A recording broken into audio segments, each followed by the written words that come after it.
Intro देने के बाद सीधा मार ठीक है। क्यों। अस्सलाम वालेकुम नाजरीन, आप देख रहे हैं 8 PM विद मायरा बलोच। आज हमारे साथ गेस्ट मौजूद हैं अज़हर जैदी, और आज का टॉपिक है हमारा महंगाई।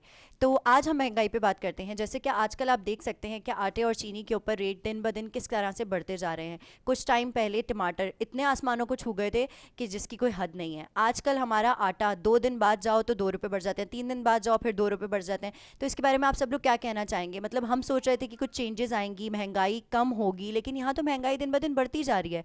तो यहाँ पर कभी आटे के ऊपर रेट बढ़ रहे हैं, कभी चीनी के ऊपर, कल मजीद दूसरी चीज़ों के ऊपर रेट बढ़ जाएंगे। इस हालात के अंदर गरीब लोग किस तरह से सर्वाइव करेंगे, जिनकी सैलरीज कम है? सैलरीज तो बढ़ नहीं रही हैं, लेकिन सिर्फ और सिर्फ महंगाई बढ़ती जा रही है। तो इस हालातों में हम लोग को किस तरह से सर्वाइव करना है, इन सब के जवाब हमें कौन देगा? तो आप कुछ इस टॉपिक के ऊपर कहना चाहेंगे, महंगाई पे? जी बिल्कुल कि इस महंगाई पे जो है हुकूमत को कंट्रोल करना चाहिए। बिल्कुल। आए रोज़ जो है महंगाई आसमान से बातें कर रही है, आवाम बहुत ज़्यादा परेशान हो चुकी है। और आवाम का भी यही कहना है कि जिस वक्त हुकूमत आई थी तो इसने बहुत बड़े बड़े वादे किए थे कि तब्दीली आएगी बिल्कुल। तब्दीली आएगी। तब्दीली वो महंगाई की सूरत में लेके आई है। अब आवाम ये कहने पर मजबूर हो गई है कि ये तब्दीली जो है महंगाई की सूरत में आई है। और मैं आपको यहाँ ये भी बताऊं कि ये महंगाई की असल वजह जो है ये हमारे ज़ख़ीरा अंदोज़ हैं, जिनकी वजह से ये महंगाई होती है। और ये ज़ख़ीरा अंदोज़ ज़ख़ीरा गंदम को ज़ख़ीरा कर देते हैं, जिसकी वजह से गंदम महंगी होती है। गंदम महंगी होने के बाद जो है वो ऑटोमेटिकली आटे की कीमत जो है वो बढ़ जाती और है। आप सब्जियों के ऊपर क्या कहना चाहेंगे? सब्जियां भी दिन ब दिन इतनी महंगी होती जा रही है। पहले आपने टमाटर के रेट देखे ही होंगे कि किस तरह से हाई हो गए, फिर लो हो गए। अब टमाटर अगर हमारा जो है थोड़ा सा नीचे आया है तो अब वो आटे की तरफ चले गए हैं। मतलब है किसी भी तरह से महंगाई कंट्रोल में नहीं आ रही। कभी महंगाई सब्जियों की तरफ चली जाती है, कभी महंगाई आटे की तरफ चली जाती है। हम इसको कंट्रोल किस तरह से करें? मतलब है गरीब लोग तो अपनी जान दे रहे हैं, कितने लोगों ने अपनी जानें दे दी हैं क्योंकि वो अपने घर में अपनी माँ बहन बेटियों को खिला नहीं पा रहे, भूखे मर रहे हैं वो दिन रात। तो इस तरह से तो नहीं चल पाएगा, आप बताएं। जी ये सब्जियों के ऊपर भी इस वक्त बहुत ज़्यादा कीमतें बढ़ी हुई बिल्कुल। हैं। और मैं आपको यहाँ ये बताऊँ कि टमाटर जो महंगे हुए थे इसकी असल वजह ये थी कि टमाटर इंडिया को एक्सपोर्ट कर दिए गए थे बहुत ज़्यादा मिकदार में। और पाकिस्तान की जो खपत थी, पाकिस्तान में जितनी भी खपत थी वो तमाम तर इंडिया को चली गई थी, जिसकी वजह से टमाटर की कीमत दुगनी तिगनी बल्कि चौगनी हो गई थी।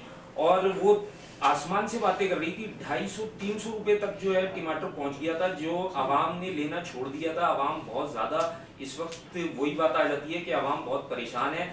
तनख्वाहें बढ़ नहीं रही हैं, जिस हिसाब से महंगाई बढ़ रही है उस हिसाब से लोगों की तनख्वाहें नहीं बढ़ रही। लेकिन और आप ये देखिए ना कि हमसे बहुत बड़े बड़े वादे किए थे आने से पहले कि जो है वो तब्दीली आएगी, चीज़ें चेंज हो जाएंगी, महंगाई कम हो जाएगी।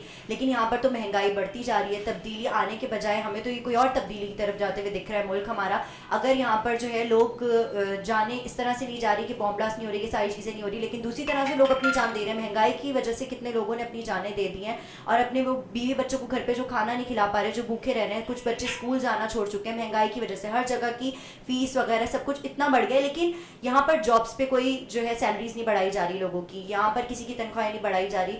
ये चीज़ें महंगी से महंगी होती जा रही हैं। ये कब तक सिलसिला जारी रहेगा इस तरह का?